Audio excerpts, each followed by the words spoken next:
E vamos agora à entrevista do dia com Maria Lídia Flandoli.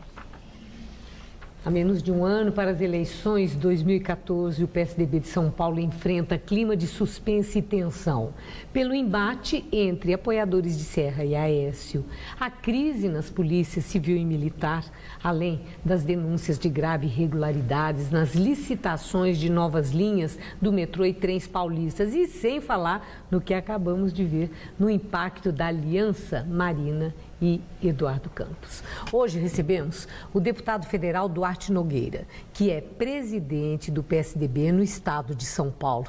Muito obrigada, deputado, por estar conosco. E vamos começar exatamente com essa aliança Marina Silva e Eduardo Campos, que surpreendeu a ponto do presidente Lula ter dito que foi um soco no fígado, né? Tira a presidente Dilma Rousseff de uma zona de conforto que ela estava nas previsões para a sucessão à presidência. Mas há quem diga que um grande perdedor com isso é Aécio Neves. O senhor concorda? Antes de fazer o meu registro, eu só queria fazer um comentário, porque eu não acredito que a gente esteja numa crise das polícias. Pelo contrário, eu acho que o governador anunciou um aumento linear para todas as polícias há 2 semanas atrás de 7%, inclusive com benefícios de uma lei que foi votada, uma emenda constitucional na Assembleia de 2012, e agora também vai ter outros benefícios também para a carreira dos delegados de polícia. E deve anunciar nas próximas horas, nos próximos dias, também outros benefícios para a Polícia Militar. E um dado que saiu hoje é que pelo 5º mês consecutivo a gente tem, por 5 meses consecutivos, queda nos índices de homicídios no nosso estado, reduzido desde abril em índices menores até do que o ano passado. E com esse aumento de 2011 até agora, os policiais têm um aumento de 36,59%. Se a inflação foi 19,09%, que é o IPC do período, foi um aumento real para as polícias de 17,5% nos seus vencimentos. Então, agora, como é que o senhor entende, então, é um esforço, algo do inédito, como a Polícia Militar de São Paulo ameaçar com greve branca, exatamente por não aceitar a maneira como o governador Alckmin havia conduzido aquele anúncio primeiro do plano de carreira na Polícia Civil. Os militares se sentiram excluídos, policiais militares excluídos, marginalizados, e reagiram com protesto, foram às ruas. Muito bem, eles estiveram no Palácio, conversaram com o governador fez a promessa, já cumpriu? Já vai fazê-lo nos próximos dias, né? A Polícia Civil já teve o seu atendimento ocorrido e agora a Polícia Militar aguarda com muita serenidade, com muita tranquilidade, o anúncio do que o governador deve fazer nos próximos dias.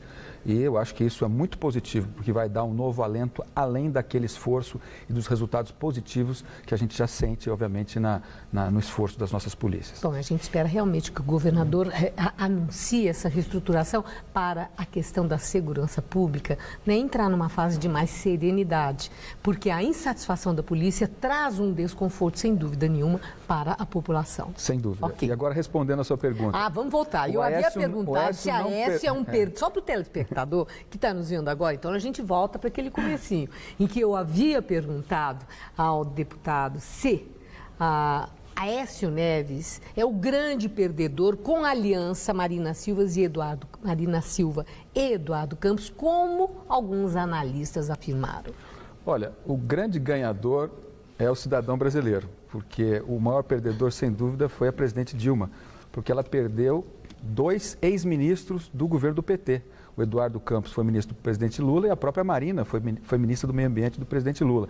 E eles saíram do campo governista e vieram agora para o campo oposicionistas, para oferecer, junto conosco do PSDB, uma alternativa para o nosso país voltar a crescer, voltar a sair desses escândalos de corrupção que estão todos os dias aí na televisão, envolvendo ministérios, e ao mesmo tempo ter aquela sensação de que o governo não está empacando a minha vida, o governo está sendo eficiente, está trazendo propostas, está fazendo investimentos, está melhorando a área social. Então, acho que essa ida da Marina para o PSB, porque a rede não pôde ter sido criada por força da legislação eleitoral e sem dúvida alguma, o PT torceu para que a rede não se viabilizasse e ela deu o troco mesmo. Mas não ela traz deu troco... não traz um racha na oposição? Ao invés de fortalecer a oposição, fragmenta? Não, nós queríamos que a Marina tivesse conseguido constituir a rede para ser candidata a presidente, junto com o candidato do PSB e junto com o candidato do PSDB. 3 partidos que vão oferecer candidatos de oposição. Infelizmente, isso não foi possível. Ela decidiu somar com o PSB e agora tem aí essa questão do Eduardo Campos ou dela virem a ser candidatos a presidente a partir do ano que vem. O senhor acha que com isso, nós olhando para o futuro, as chances de um segundo turno aumentam? Aumentam e isso é bom para a democracia, porque o eleitor brasileiro quer chegar amanhã, na época das eleições, analisar a postura, o discurso, as propostas dos candidatos que os partidos vão apresentar para poder analisar o que é melhor para ele. O Mário Covas, que você conheceu bem, entrevistou várias vezes, dizia que o povo nunca erra, Maria Lídia. Ele sempre acerta, desde que ele tenha todas as informações. Então, hoje o eleitor, o cidadão, o jovem, a dona de casa, o motorista de táxi, o jornaleiro, está todo mundo se informando melhor, tem acesso à internet, veículos de comunicação, rádio, jornais, para poder, enfim, fazer um juízo adequado e escolher bem nas próximas eleições.